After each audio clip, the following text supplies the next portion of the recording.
Welcome to the College Admissions Process Podcast presented by Prep Expert. Prep Expert offers live online SAT and ACT courses with the best score guarantees, instructors, and curriculum. Go to prepexpert.com to guarantee your child's success. Welcome to the CAP, the College Admissions Process Podcast. I am your host, John Durante, and it gives me great pleasure to introduce to you today Vincent Papandrea, who's the Director of Admissions, and Kristal Singh, who's an admissions counselor at John Jay College. Vincent and Kristal, thank you so much for being here today. How are you? Oh, thank you so much for having us. I'm great. I'm actually doing really well. I'm so excited to be here today. Same. Thanks for having me. It's my pleasure. And I have to start by saying I grew up in Brooklyn, New York, where so many of my friends in high school wanted to go to John Jay College for criminal justice. So I'm really excited to finally have you guys on the podcast. And of course, John Jay is part of the CUNY system. That's the City University of New York. So let's get right to it. Can you provide an overview of John Jay College's most unique academic programs? And I might have given it away there a little bit. And what sets them apart from similar programs at other institutions? Sure. So I'll tackle this one first, and then we'll go on. So at John Jay College, we are the only college in the nation with a mission to educate for justice. That means every single course and major that you take at John Jay has a justice spin to it. So this college was founded under criminal justice, but we've expanded to being all justice. And the great thing about that word justice is it can be defined so many different ways in so many different majors and topics that we are focused all of our curriculum on that. So any student that's interested in criminal justice, in science justice, meaning forensic science, cell and molecular biology, toxicology, or if you're interested in social justice and reform, all that can be done at John Jay. So every class that you take, even the math, science, English courses, has a justice spin to it. It makes us unique that everything that you do has that piece. And we tell all of our students, we are preparing you to be the next fierce advocate for justice, to be the next change, to be that advocate for change, and based on what you feel the justice is. And again, justice could be defined so many different ways, and sometimes it's contradictory. And that's amazing to have some of the greatest classroom conversations is when you have two opposing sides, but with the respect for each other to actually listen and learn empathy and understanding. And that happens at the college itself. So students going in with one idea walk out at least with empathy from the other side. Might not change. We're not trying to change anyone's ideas or anyone's opinions, but sort of that that there's more ways of looking at the world and understanding justice from different focal lenses. Well, I really love that overview. And if you don't mind, Kristal, as a follow up, how does John Jay support students' interest in careers like Vinny mentioned in criminal justice and beyond, such as law and even public service? So, we actually have a career development center that helps support our students' journey, whether it's to find internships, whether it's to explore job opportunities after they graduate. Our career development office, they have career fairs, they have internship fairs. So just to get, conversation moving and just to get ideas of what you can do beyond, criminal justice or in social justice. We also have like strong alums. So I think that also helps encourage students to just, come to these career fairs, come to these internship fairs. And most importantly, we have guest speakers. So we have quite a bit of guest speakers in the last couple of years. From what I remember, we had Jay-Z and Meek Mill on campus. They were on campus to talk about prison reform. We also had Nancy Pelosi on campus as well. So we had just a lot of great guest speakers coming in to talk to students about careers in criminal justice or in social justice. Yeah, and I'm glad that you mentioned the strong alumni association because, like I said, I haven't been in high school in quite a few decades, but I remember back then how important the programs were at John Jay, and I know that you've only cultivated that over the decades. So again, that alum association, I can only imagine. So, Vincent, did you want to add something? Yeah, I just wanted to talk a little bit about some of our alumni that have come through John Jay.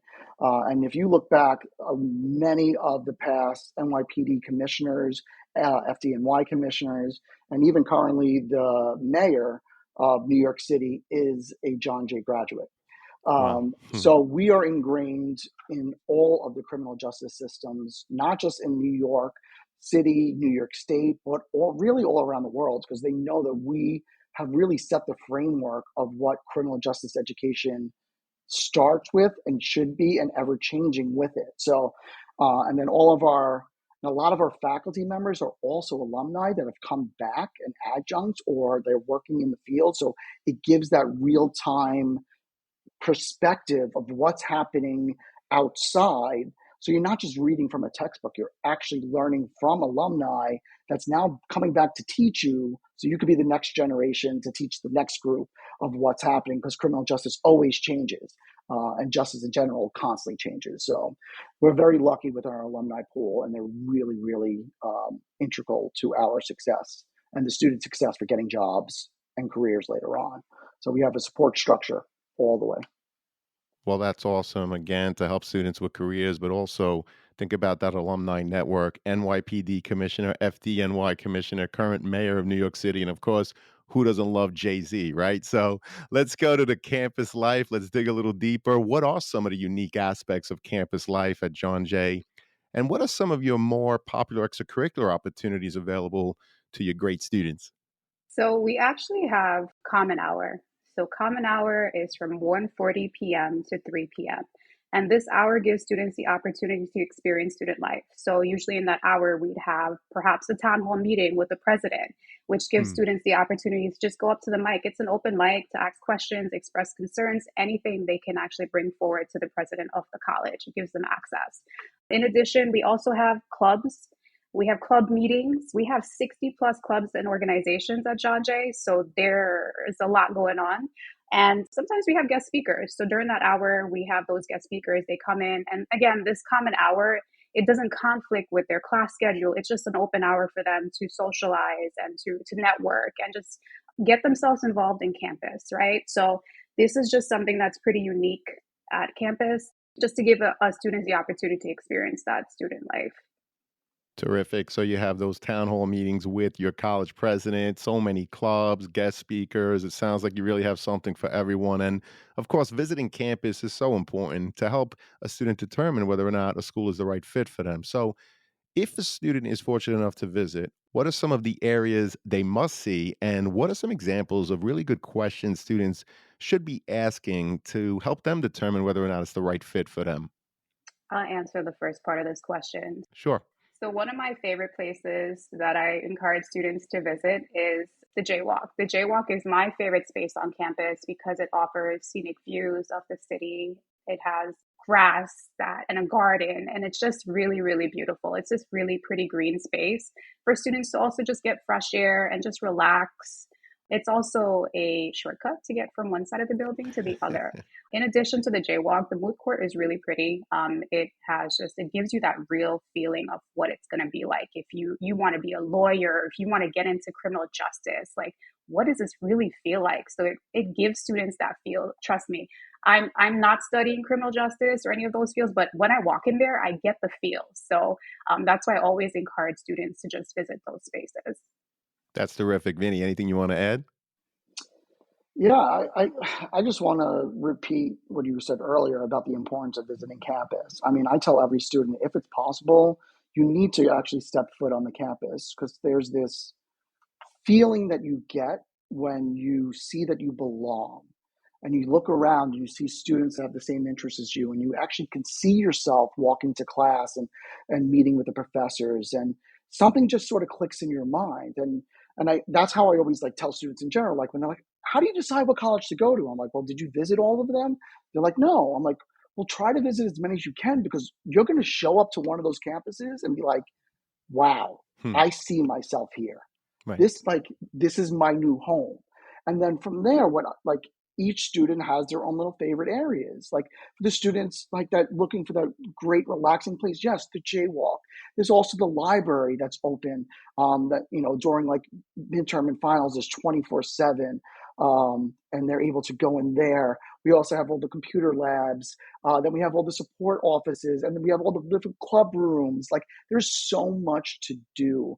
And as Crystal mentioned, the being a part of CUNY, we are considered a commuter college. So that means that we have over 15,000 students. Majority of them commute to and from, but we did not want to take away from the student experience. We know that the importance of out of classroom relationships, clubs, activities, even relationship building with faculty and staff, how important that's going to be vital for getting the career, getting the internship, networking in general. So we had to take out a chunk of the day, prime day, we took it away from classes and gave it back to the students going, here, this is your opportunity to go and try different clubs, go talk to different professors, go to the career center, update your resume, go get a part-time job on campus.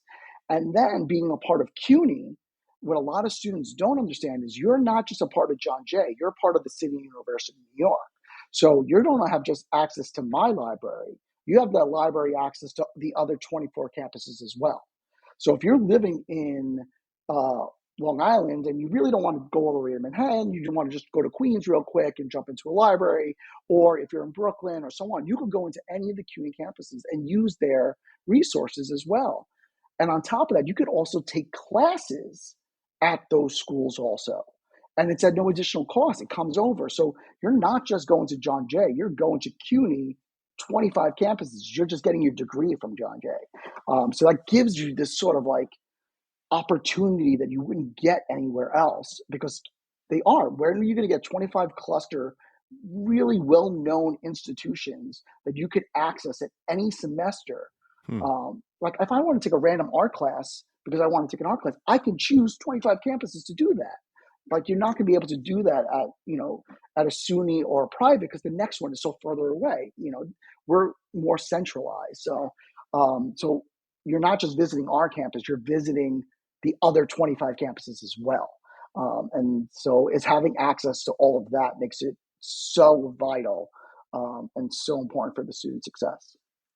Well, I think that's such a great point. No other system has 25 campuses where students can go from one to the other and use resources such as their libraries and anything else. So we really appreciate that. And I love that you mentioned, Kristal, the Jaywalk, which of course is a green space for the students to enjoy right there in the middle of beautiful New York City, but also just the overall conversation about the importance of visiting.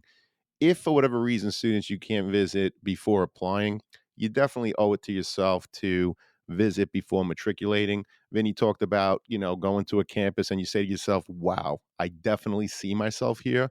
Guess what? Should you go to a campus and you say, wow, I definitely don't see myself here, that's equally as important. You don't want to matriculate in a school where you're unhappy right from the beginning for whatever reason, but seeing it, although there's so many online resources, but nothing really replicates standing right there, getting the feeling, the sense of the buildings, the community, and what have you. So, again, can't emphasize the importance of making that visit. So, let's talk a little bit about the application review process.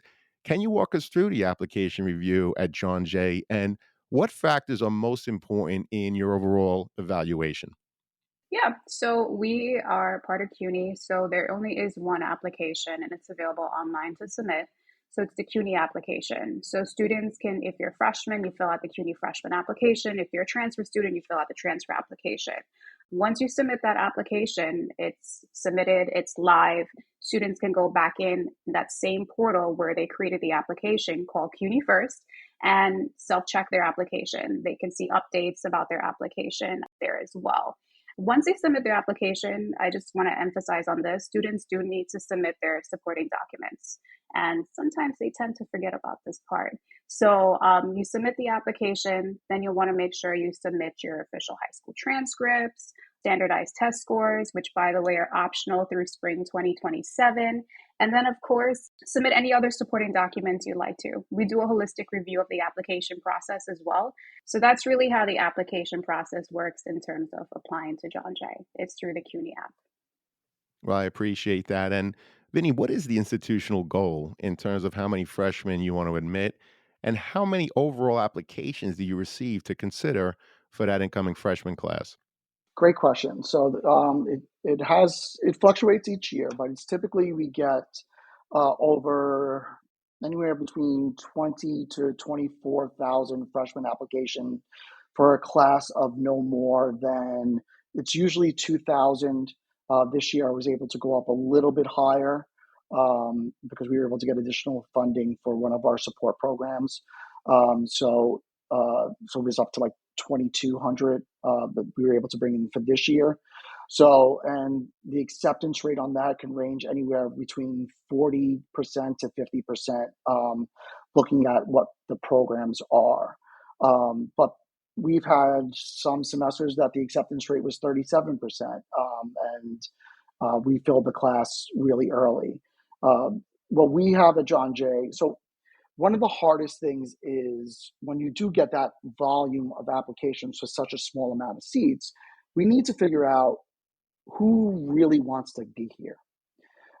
So we are the only school in CUNY that started early action. So we've had early action now for 6 years, and I have found it has been an absolute game changer for us because it allows both my office to review students that really want to be here, but also allows the students that really want to come to John Jay to showcase themselves a lot earlier and a lot more in depth because I will spend a lot more on the review of an early action application because I know that student wants to come here than when I start getting the spreadsheets of the thousands and thousands and thousands of names that I'm running through, and you're really just a name on a spreadsheet, unfortunately. So by doing like an early action, it allows us to do a more holistic review. But where we do focus on and have, it's the general, like the grade point averages. The SATs are optional. Unfortunately, a lot of students still accidentally put school codes on before even taking the test. So the grades get sent even before they know if they want to send it or not. So I have a policy in place that regardless of we get it or not, we will only use it if it helps you. Right. Again, justice. Why should you get penalized for something that you're not told about? Right. And I find that's what happens. And then same thing when it comes to the majors. Like if you're going for a science major or a math major, I'm going to focus on your math and science subjects a little bit more than your general liberal arts.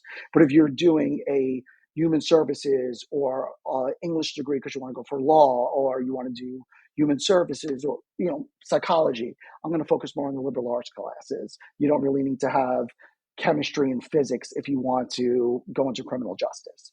So we have sort of different criteria, but they fall underneath the same overall umbrella.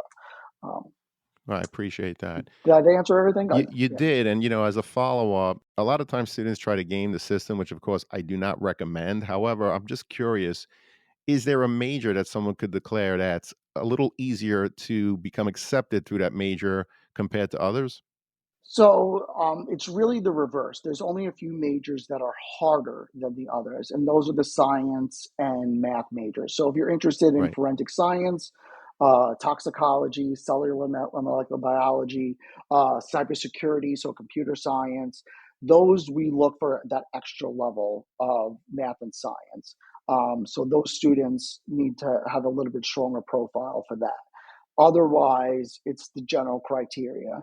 And then that's why I started the early action program. So Hmm. that allows me to accept students that are diverse in every level. So diversity is key, again, being a school of justice. So I'm not just talking about ethnicity and gender justice. I'm talking about socioeconomic, but also academic. Right. So there are students that would have, say, possibly an 80 or an 81 GPA, and they're sort of like on the fence, but they're doing really well on these particular subjects and these aren't. That person that comes in through early action, I can give and have a conversation with and talk about, and I'm going to give that student a spot over someone that has higher grades but applies to me in March because I know that that student is going to excel. Because I find that what you do in high school doesn't necessarily predict how you're going to do in college because you're not picking the classes that you want, you're not in the Right. major that you're taking. So it's a predictor of you being able to be successful in general, getting the information, absorbing it, understanding it, writing basic math. Fine, great. I could get those points through. But what's the difference between someone that has an 83 and an 84 or an Mhm. 82 and an 81? But you need those cutoffs sometimes because you can't accept everyone. But I want to have more leeway for those early action students that really want to show and come here. So I'll give them that extra piece and that extra look. So that's what's big and what's really vital in order for us to bring in a class that is both uh, academically diverse, but also diverse in general. We want to make sure that the students that want to come to John Jay get to John Jay. And one final point I do want to add is we got rid of the idea of being denied from John Jay. I look at John Jay as having multiple doors of entry. So we have the main door where you get generally accepted to John Jay. Welcome, congratulations, here's your acceptance letter. Let's move on to the next steps. That's the front door. Then we built a couple of side doors and a back door. We have one side door through our SEEK program. The SEEK is our Educational Opportunity Program. It's a HEOP or EOP if you're in private and SUNY. It's CD if you're in the community college, and SEEK if you're at a CUNY. It's for those students that might have a little less academic success because of their financial status. It might be a little bit lower. And because we know that there's those factors that contribute to each other. So socioeconomic status and academic progression and grades, there is a correlation between the two. So we have these programs, so there's that side door that you could get in through there. If for some reason you can't get through that side door, what we started was, so years ago, John Jay used to also offer associate degrees. When we became a senior college, we moved our associate degrees to the community college level. Mhm. That means our entire curriculum for our first 2-year programs for criminal justice, forensic science, computer science, humanities, those are all at the community college level. So students do not get denied. They get admitted into the CUNY Justice Academy, which guarantees them admissions to John Jay upon completion of their associate degree. They don't need to reapply. They don't need to do anything. They get an email when it's time for them to graduate going, hey, would you like to transition to John Jay? They just have to reply back yes. So that's another door. And then, of course, you can always transfer after that first year. So there's all different doors for you to come in. But if you want to come to John Jay, we'll find the way for you to get here. You'll just have to put in some work in order to do it. But if you really want to get here, I'll get you here. But we just need to work together and communicate. And we'll get you through that door all the way up to graduation. That's the promise that we're making to you. Well, that's awesome. And I know earlier when Crystal mentioned the CUNY app, it's for freshmen and, of course, for transfers. And you mentioned the fact that you no longer have the associate's degree, which, by the way, you had when I was, in high school many Yeah, decades ago.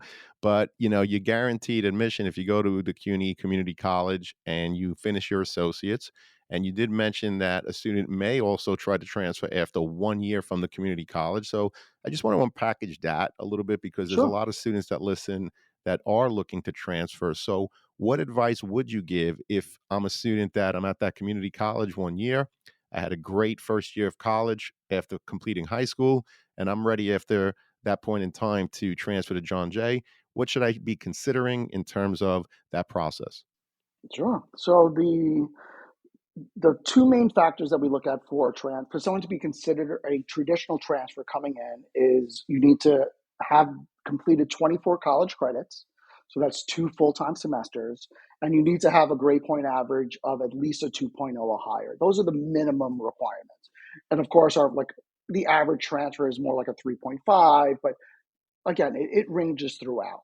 Um, and once you know that you're interested in transitioning, usually during your second semester at that community college, or even at the end of it when you get your grades, we are accepting transfers all the way up until the first day of classes. So we keep it open because we know that a lot of students wait until that grades come in. It's now the end of May, and now they're like, you know what, I want to go to a senior college. And then a lot of senior colleges are closed. So I save a lot of transfer spots for that end push because we know there's going to be a rush of students that are looking for that senior college experience earlier on. So all they really need to do is just apply. If you already went to a CUNY school, you don't even need to send transcripts. We have access to all of that. That's the great thing about the CUNY system also, is when you apply to one CUNY, we can all see it. We all see the grades, we all see all the pieces of it. So it's this integrated system that works well for the student. So they don't have to redo things over and over again. So they would just come over and then we would evaluate their credits. I always tell students, if you're going to a community college, make sure you look at the curriculum of the senior college that you're interested in going to make sure the classes you take at the community college are going to transfer over. Right. And typically, you need to have a C or better in the course, and it needs to be something that you have to take in your current curriculum. So I would, again, if I work with students all the time that go to the community college to be like, oh, I want to save money for a year, or I'm not ready to move to New York. I'm going to go locally, and then I'll be able to come and live into the residence halls. We will guide them. We'll work with them. We'll show them, here's our 4-year curriculum. Show us what they're offering, and we'll help you even match up. We'll put them with our academic advisor to make sure they're not wasting time and money. Because that's the last thing you want to do, is use up your financial aid payments on stuff that isn't going to be able to move you towards graduation. So we help you, guide you, even if you're at the community college level for a year. So you just need to, again, it's communication. Communication is the key. I would never know if that's your plan unless you tell me that's your plan. But if you shoot us an email or text and you say this is what it is, we'll help build that plan out for you so that you know the road that you need to take in order to get here without there being bumps along the way. Well, we really appreciate that insight and overview, Vinny. Thank you so much. And Kristal, what advice would you give to students to help their application stand out during the review process? And are there any common mistakes that you see that students should avoid when submitting those applications? Yeah, we see it often. So for starters, is definitely understanding the CUNY application itself. It's really important. CUNY is unique and the application is unique. So it's important that students understand that. Once they fill out the application, I recommend using a professional email, not a school email. That's definitely a tip. I also do recommend just taking a deeper look at the residency questions that are on the application, because answering those residency questions, in turn, what happens is that the result of your answers there is what determines your in-state or out-of-state tuition. So that's really important. Another thing is that, you know, early action, Vinny talked about this, apply early. It's important. John Jay, we get about what, 20,000 applications, Vinny, right? A year, every Yeah, fall. So, and over. we have Yep. about 2,000 seats to offer. So it's really important that students do apply before that priority application deadline for the fall, which is February 1st. And list backups in your application, right? Hmm. We love CUNY is great. We offer, you can apply up to 6 CUNY schools, right? Some students just want to apply to one, which is great. We are flattered for that. However, just have some backups listed in your application as well, and utilize those 6 spots. And then, of course, if you need some extra help for students who are new to this process, right? I was a first generation college student and I remember this. So it's not easy. So for the families and students who are going through this the very first time, definitely attend a CUNY workshop. It's on their website. They can sign up. They will show you, go through the application process, and they really do offer support to make sure that you submit that application the way you should, right? So those are just some mistakes and some things that I would recommend, during the application process.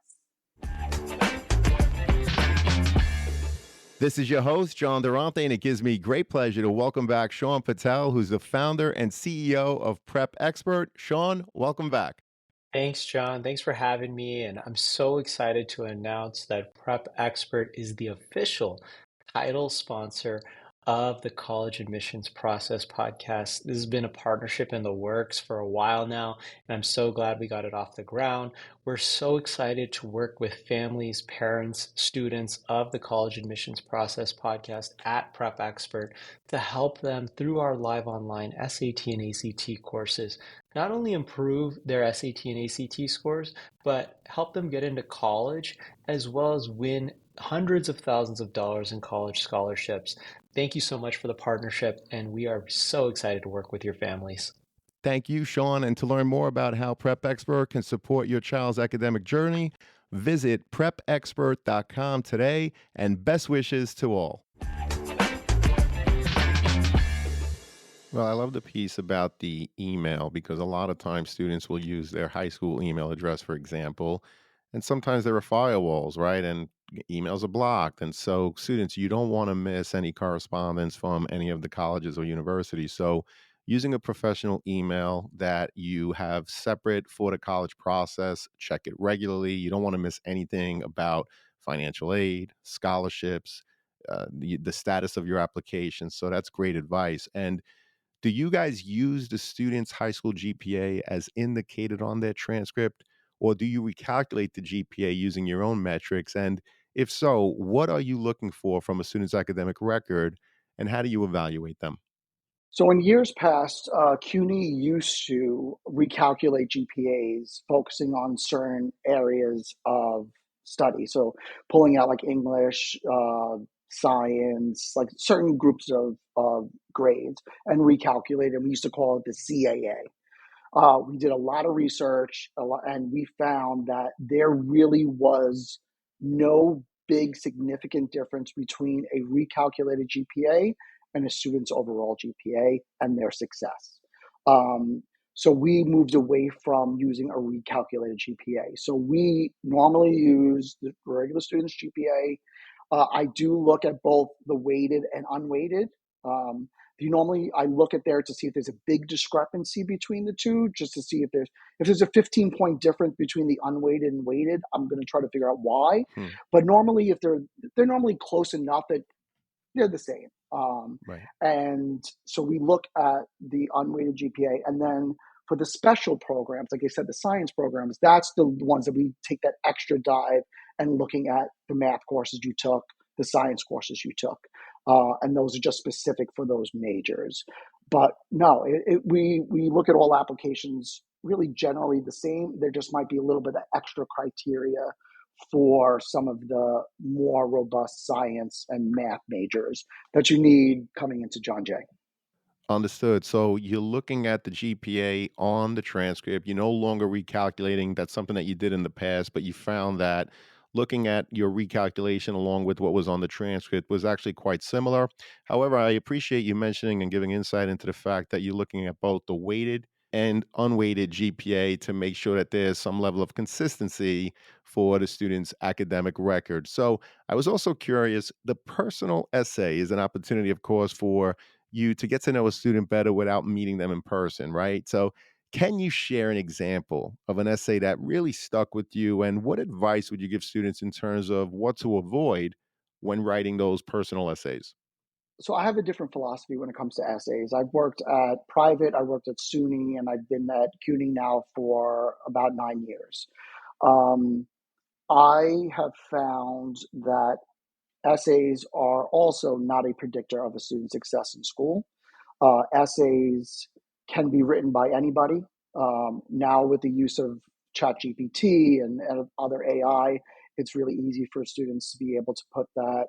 I found, a lot of the essays just being, repetitive. Um, when COVID happened, that's all you read about was COVID stories and so on. So for general admissions for the college, I normally do not take the essays into consideration, and I do not take letters of recommendation into consideration.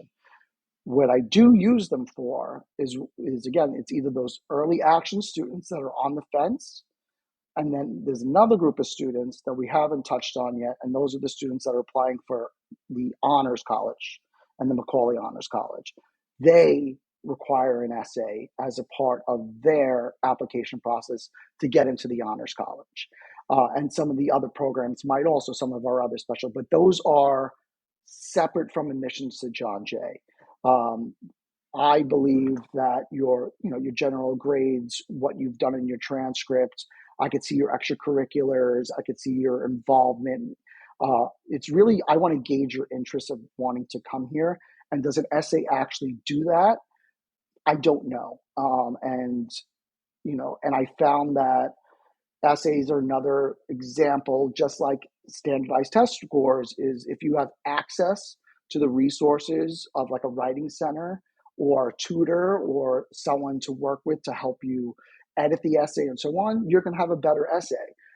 and that tends to shift towards certain populations over others. So I never want an essay or one piece of an application process to either to be able to hurt somebody. So I will only use things in order to help.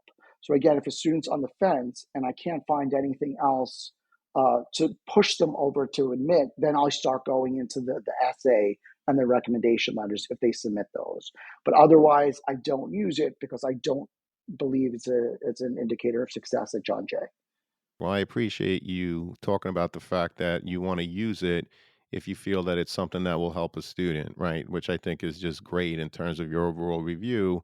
Your admissions counselors, you're looking to admit people, not reject them, right? So you're looking for those reasons. Crystal, anything that you want to add on that?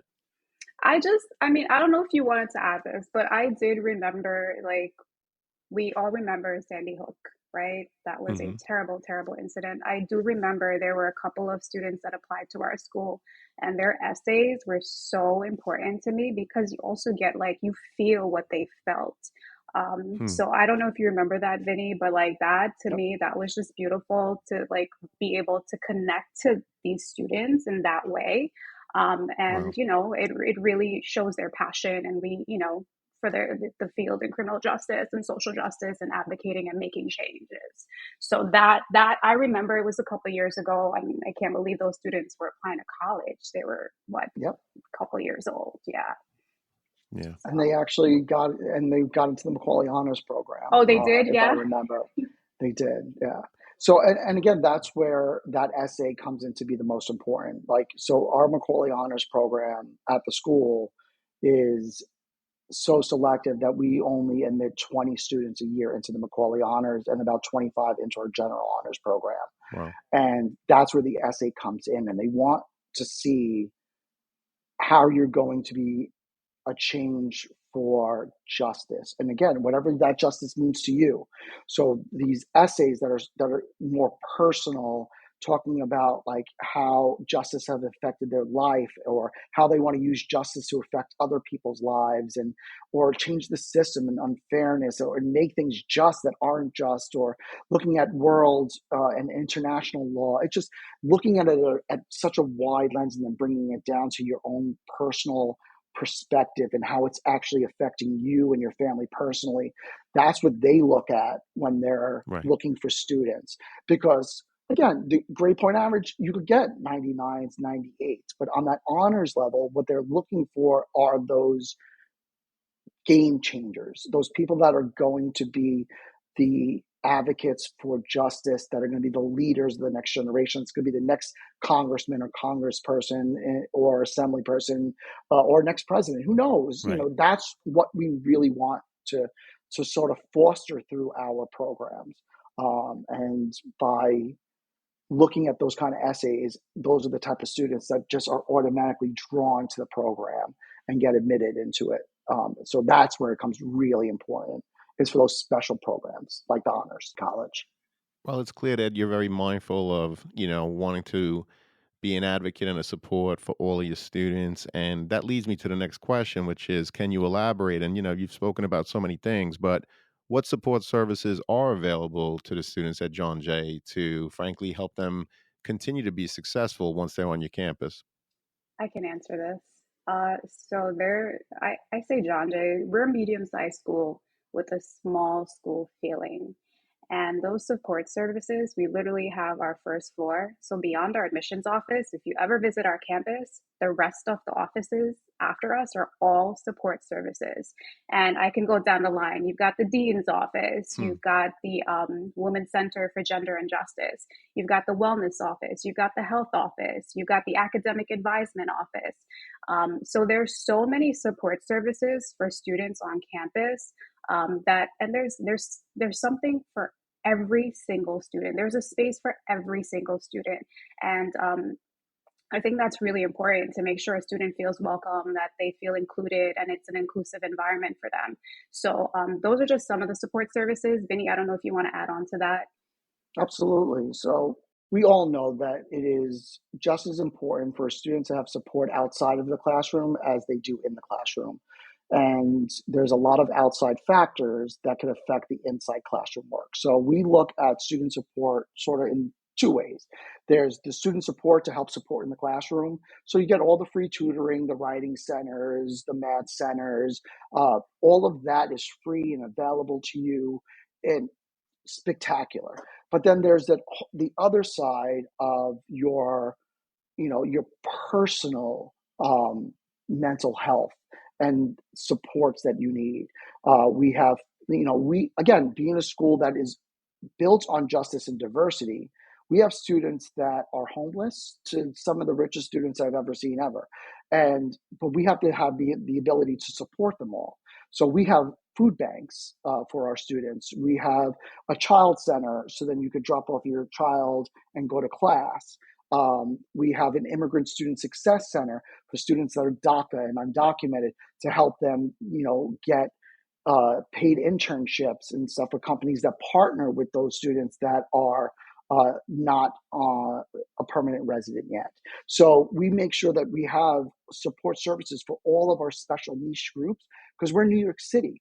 We're essentially have the United Nations of students at our school. So we need to be able to support them all. And especially since COVID, the need for mental health support, just general financial support, all of that has been needed to increase. And being a part of the City University of New York, we're lucky that we are supplemented by taxpayer dollars. So we're able to offer these services at no cost to the student. It comes a part of their tuition, as opposed to if you were going like somewhere else. And what you're getting for an in-state tuition, which is about $8,000 a year, you cannot get first you can't get the education that you can get, but you can't get the education and these type of support services on top of it anywhere that I have seen. And a couple of other things that we did mention is we also have emergency funds. We have a lot of students that may not be able to pay their light bill that month or may not be able to pay the rest of the tuition. So they could put in up for an emergency grant up for $2,000 a semester. We also do travel grants. So we want our students to go to conferences. We want them to go and, different workshops all around the nation to, again, learn different perspectives. So they can apply up to, again, $2,000 a semester to go to conferences. No money on their own. They could get sponsored by a faculty member. This is all important for them to have a well-rounded education because you can only learn so much in a classroom. It has to be built on. And those support services are needed academically, but also, socially, personally, mentally, all of that has to be available to the students. And CUNY does an amazing job of supporting the students in that area. Well, they certainly do, and it certainly sounds like you have something for everyone. I want you to know that I always put the Office of Undergraduate Admissions in the show notes, and you guys, both of you, talked about so many resources available to your students. So if there's any links that you want me to share with the students and their parents listening, just provide them to me, and of course, we'll put them in the show notes. And I also love how you talked about earlier, Kristal. It's a medium-sized school with a small school feel, and I think that's so important, particularly a school that's in the big city of New York that I certainly love so much, and I know that you guys do as well. So we're getting close to the end. We're at that second to last question, and I'm going to start with Kristal. Kristal, is there a question that I didn't ask or a topic that I simply didn't bring up that you'd like to share with us now? I don't think so. I think you asked every question. If I was a prospective student listening to this, you touched on everything. Yeah, I just want to just emphasize just about visiting, right? Visiting the campus is really important. I did not do that as a student and I just winged it, right?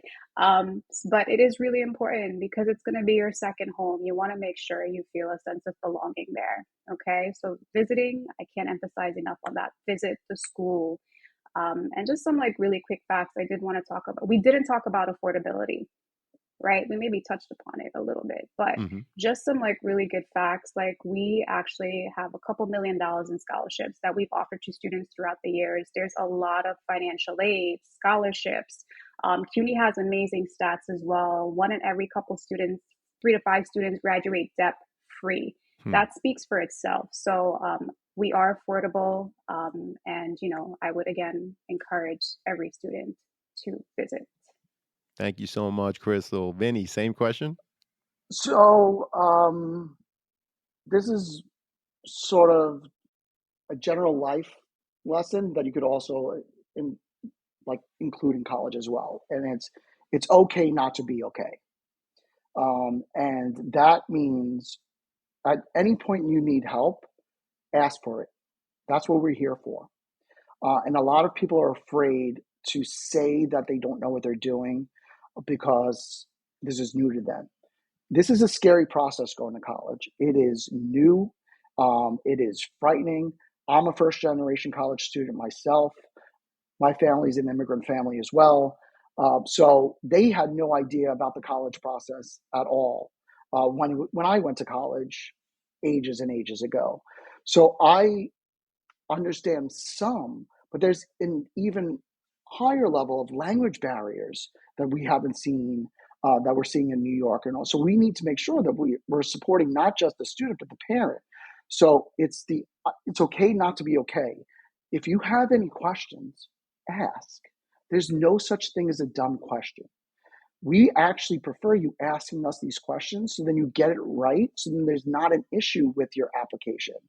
And also, we're happy to help you if you realize that we're not the right school for you. If there's many times that we're part of the City University in New York. I would love if you come to John Jay. Great. But you know what? I care more about you being successful in college and later on in your career. And when you come here, and like you said, it's just as important to walk on a campus and feel like you belong as it is walking on a campus and realizing this is not where I want to be. And but then have that conversation. You could have that conversation with me because I would tell the student, if you don't see yourself here, then this is not where you should be. What is it that you're looking for? And then I would help them do like a checklist. And like, what kind of campus are you looking for? What size are you looking for? What kind of classroom size? Like demographics, like all of those pieces. What's important? And I'll help guide you and either help point you to another CUNY, SUNY, or private, because my goal is to help every student possible get the education they need to better their lives and better the lives of the next generation that comes after them. That is it.